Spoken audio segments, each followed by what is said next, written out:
आइए सुनते हैं भगवान शिव की शिवरात्रि से जुड़ी एक बहुत ही सुंदर कहानी। भोला और हरिया दोनों गहरे मित्र थे। दोनों के खेत पास पास में थे और वो अपने खेतों में मिलजुल कर काम करते थे।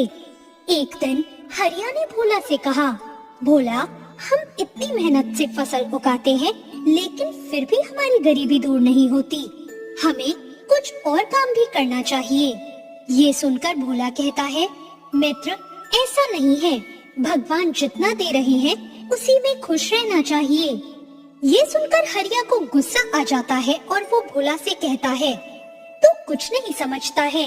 इतने दिन से तू शिव जी की पूजा कर रहा है।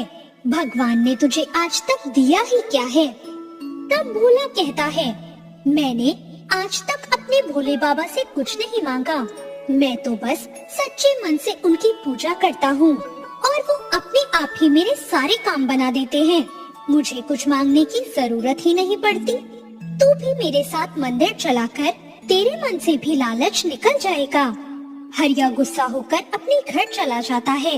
घर में उसकी पत्नी सुमित्रा ने उससे पूछा तो हरिया ने कहा, मैंने अपने मित्र भोला को साथ मिलकर व्यापार करने की सलाह दी तो उसने मना कर दिया और कहा कि भोले बाबा की कृपा से वो इतने में ही खुश है। ये सुनकर सुमित्रा ने कहा, भोला भैया भगवान शिव के भक्त हैं। आप बचपन से उनके साथ ही रहते हो, फिर भी आप कभी मंदिर नहीं गए। सबका अपना अपना विश्वास है। वैसे उनके कहने पर आप भी मंदिर जाकर भोले बाबा का आशीर्वाद ले लो। यदि भगवान ने चाहा तो आपका व्यापार करने का सपना भी पूरा हो जाएगा। सुमित्रा की बात हरिया की समझ में आ गई और वो अगले दिन भोला के साथ शिव जी के मंदिर गया। वहाँ उसने भी पूजा की और उसके बाद शिव जी से प्रार्थना की कि हे प्रभु, मुझे इतना धन दो जिससे मैं व्यापार कर सकूं। यदि मेरा व्यापार चल गया तो मैं आपके मंदिर में एक सोने का शिवलिंग चढ़ाऊंगा।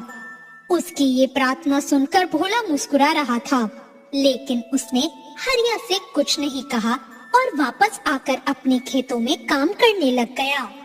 कुछ दिनों बाद हरिया ने कर्ज लेकर व्यापार शुरू किया। भगवान भोलेनाथ की कृपा से उसका व्यापार अच्छा चलने लगा। एक दिन हरिया भोला से मिलने गया।